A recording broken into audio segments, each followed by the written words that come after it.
What makes good AI? I'm Mark Brown, and this is Game Maker's Toolkit.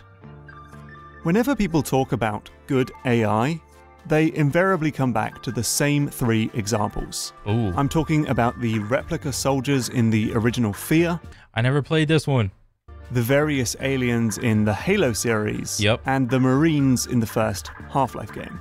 Oh, I never played that either. And yes, these games do have some really clever behaviours, and Halo 2 and Fear actually pioneered some new AI technologies that are still being used in games today. But one other thing these games have in common is that they all feature particularly aggressive enemies who actively try to hunt down and kill the player, and also have a lot of health points so they can stick around for longer.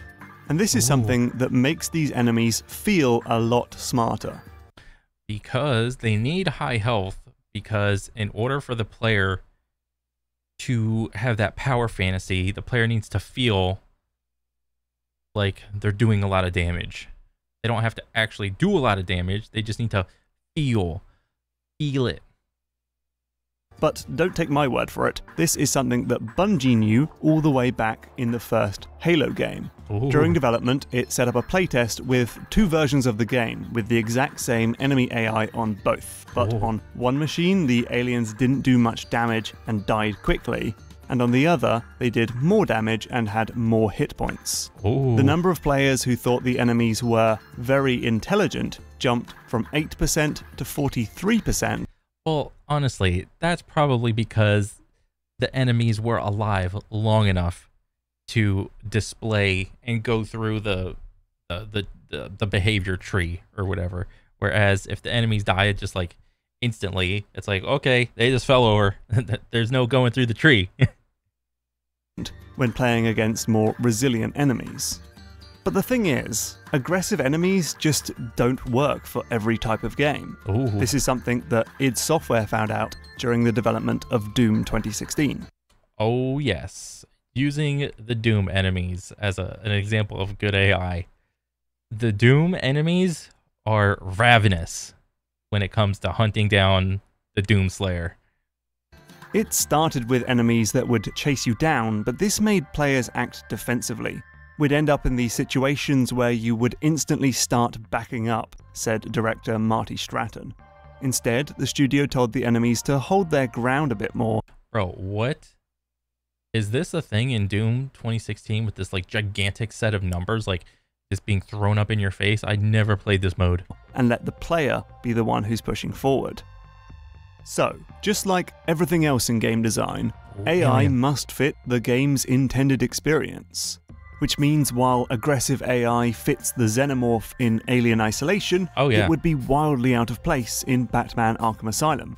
Oh yeah, it would be, kinda, to have like all these like henchmen actively, you know, going up into the rafters after Batman seeing through all of his stealth things or whatever. Yeah, that'd be a vastly different experience. No one gets the drop on Batman, after all. And this all means that there must be more to good AI than just enemies who can kill the player. And that's exactly what I'm going to talk about in this video, with everything from good general practices to examples of truly ambitious and ingenious AI. Oh yeah. Good AI lets the player cheat. Just not in ways that the player will actually notice. Oh my god, the bucket over the head in, what was it, Oblivion and Skyrim? Oh my god, this is so funny. Like how you can put a bucket on a shopkeeper's head in Skyrim and rob them blind. So hopefully in more subtle ways, like how in the Uncharted games, when you pop out of cover, enemies will start with a 0% chance to hit Drake, giving you a chance to take a few shots. Yeah. In the Far Cry games, only a few enemies will be allowed to shoot at you at once to improve your odds of winning the fight. And in the Arkham games, enemies are told not to turn around during the Predator sections so Batman can sneak up behind his prey. Yeah, you have to make some sort of, I don't know, what do you call it? Constellations or whatever when it comes to letting the player feel powerful. You know, like with Nathan Drake, you know, the moment you pop up, you know, you're not going to get hit. You know, with like 100 enemies in front of you, you're just not going to get hit. Same thing in the Batman series. Like, As long as there's a guy right there, then and the game can sense that you're like crawling up right behind him, he's not going to turn around. And another example for the Batman games, I don't remember, was it the first Batman game where I realized that if you're like stuck in combat and you got like a zillion dudes around you, as long as you just jump over an enemy, you just won't get hit. So you could literally just like throw a punch or do a move like a gadget and then jump. You could like make the hugest combo in these Batman games. These are things that the player should never really notice, but you would definitely feel their absence if they weren't there. It's all about making the game feel more fair, even if most games are actually biased wildly in the player's favor. Yeah. I mean, and even if they are biased in the player's favor, there's always, in a lot of these games, you can like, there's a difficulty slider. Like, oh, you beat it on normal. Okay, we'll go do it again on hard or super hard, whatever. Good AI tells you what it's thinking. This is most often done through short vocal clips, known as barks, where patrolling guards say things like, "Sounds like someone's over there." Oh. And must be nothing. Oh, you got. But this can also be expressed through animation and body language, or with more gamey elements like vision cones, light and noise sensors, and those ghostly images that show you where the enemy last saw you. Yeah. Like, all of these are like little tools or tells that the enemies can kind of signal to the player that, you know, this is what's going to happen next if you keep doing this. We'll talk about how much of this stuff you want to surface to the player and how much you want to keep a bit fuzzy when I talk about stealth games in a future video. A different way to achieve this is to give AI characters distinct personalities, like the coloured ghosts in Pac-Man, or the different leaders in Civilization's single-player modes who all have their own unique quirks. Developers have actually found that this stuff makes AI characters seem smarter to players. Because if an AI has complex decision-making and perception skills, like being able to notice that a door along their patrol path has been opened, the player may never know that the guard is capable of such a thought if they don't open their mouth and say, "Yeah. Leave that door open." Yeah. So like, like if this were a situation in real life, like this would not happen in real life. Immediately, guns and grenades would be going off. Like, who opened that door? Like, no one's over there, you know? Like, this wouldn't happen in real life. So, yeah, the developers have to, like, kind of dumb it down to some degree to give the player a chance and to feel powerful. But this is also critical feedback that the player can use to understand what the AI is doing, or is about to do, and can plan accordingly. Which brings me onto this next one. Good AI is predictable, which sounds odd, but hear me out. In 2004, Halo tech lead Chris Butcher said, "The goal is not to create something that is unpredictable. What you want is an artificial intelligence that is consistent so that the player can do things and expect the AI will react in a certain way." Ooh. This allows you to play a game with intentionality, which Far Cry 2 designer Clint Hocking defined as the ability for the player to devise his own meaningful goals through his understanding of the game dynamics. To break that down a bit. And even then, with like game dynamics, you can have like shallow game dynamics, or you can have like very in-depth game dynamics. That's just going to depend on from game to game and how much you want your AI to be. And oh, he's using Vanquish. When you play a game, you start to build up an understanding of how different things work. Like, you shoot a red barrel, it explodes, and now, going forward, you know that every time you see a red barrel, you can shoot it to create an explosion, and can use this to your advantage. Bro, I had no idea you could actually shoot red barrels until just now. Oh my god, I just shot the enemies. But this applies to AI behavior too. If guards always return dropped guns to crates, and turning off a generator will always make an enemy come check it out, you can then use this information to create plans, diversions, and traps. Without predictable behavior, the player can't create satisfying plans. Halo man Butcher gave the example of sneaking up behind a grunt and the grunt running away. It would be bad if they only ran away half of the time, because then the player can build a plan that will only work half of the time. Instead, Bungie went for predictable actions, but unpredictable consequences. The grunt will always run away, said Butcher, but you don't necessarily know where he'll run away to. Ooh. So predictability certainly doesn't mean easy. Take a game like Spelunky, where every enemy acts in an almost completely scripted fashion, which would make them effortless to avoid or kill until the enemies start appearing in big groups, begin to navigate different environments, and start interacting with other characters. Oh. Now, it's Spelunky. Yeah, I mean, with the whole example with the frog, it's like the frog's gonna either hop left or hop right. And depending on the terrain that the frog is around, it is gonna dictate the next path of like where that frog lands and what its next move is or whatever. So yeah, I mean, I think that was a great example. Good AI can interact with the game's systems. This is like how an enemy in Breath of the Wild doesn't just walk up to Link and start wailing on him, but will run off and pick up dropped weapons, set their wooden clubs alight, kick Bro, the enemies do that? Holy crap. I did not realize. away bombs, and even throw their fellow monsters at you. Oh, that's gotta hurt. What Again, the heck? This has the added benefit of making an AI character seem smart. Oh, the big daddies. The big daddies were so smart, dude. Oh my god. An enemy in BioShock who runs to a health dispenser midway through a fight looks like he is aware of his surroundings. Yeah, I hated it when they did that shit, dude. It's like whenever like there was like a high health splicer around or whatever, and there's like a bunch of them, and you just like a lot of the times you're like backpedaling in BioShock. So if you backpedal past a health station, chances are like there's gonna be a couple splicers that just line up on that health station and just like top themselves off, and it's like, what the heck, they can do that?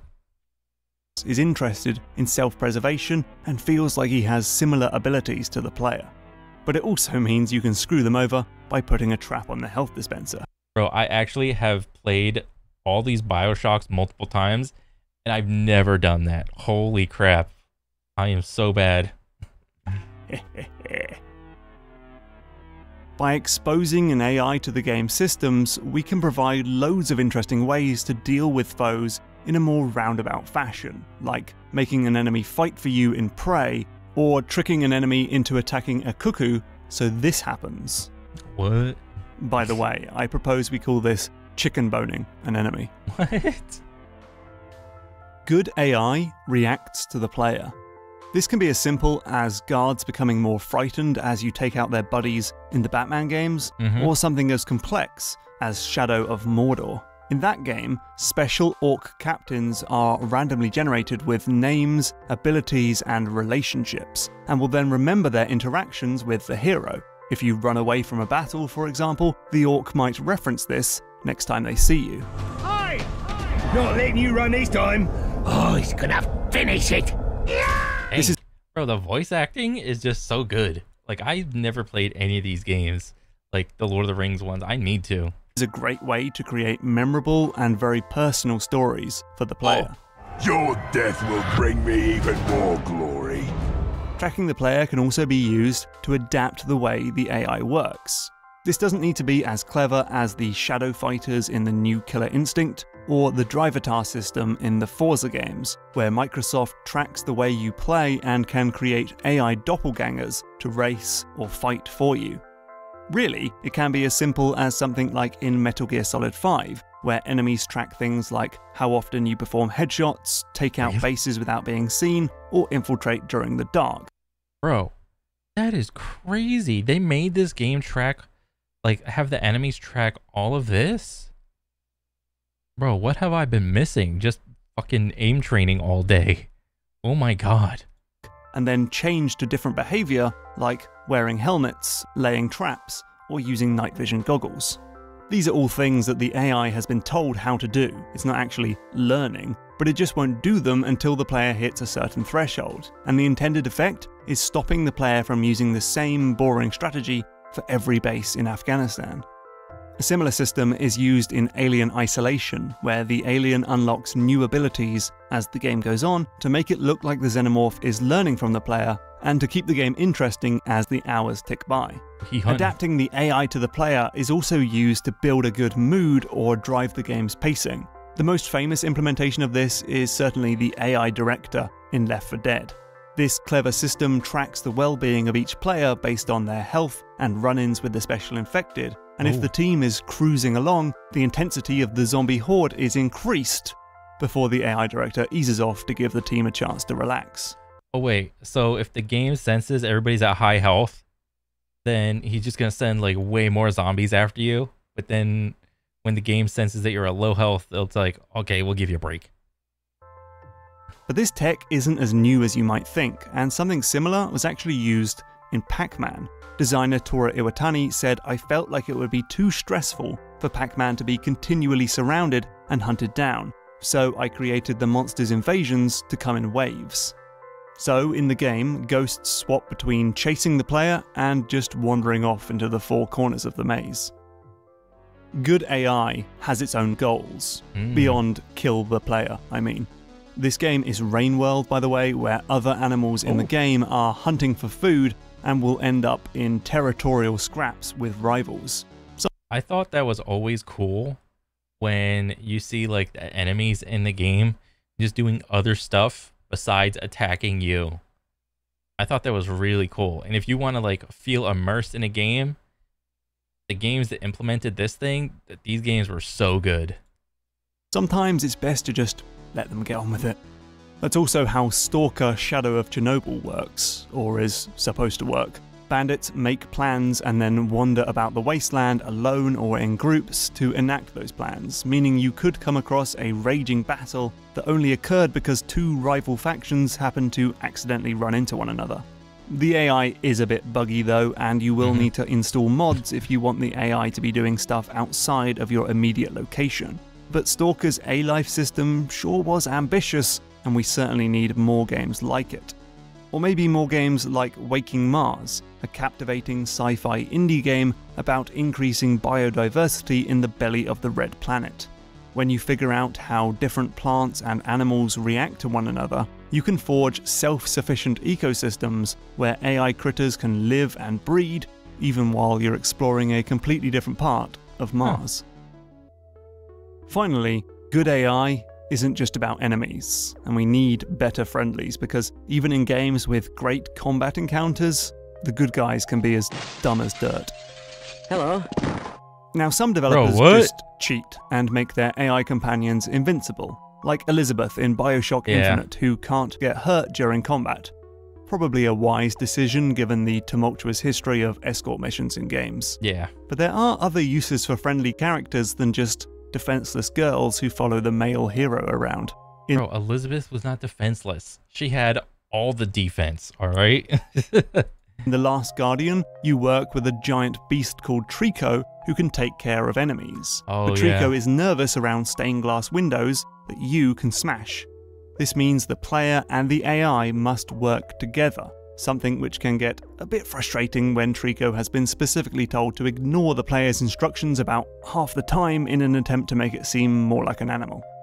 In Event Zero, developer Ocelot Society was inspired by internet chatbots to make a game where you can talk with an artificial intelligence and work with it to solve puzzles on a derelict spaceship. I've got much more on that game in an earlier video.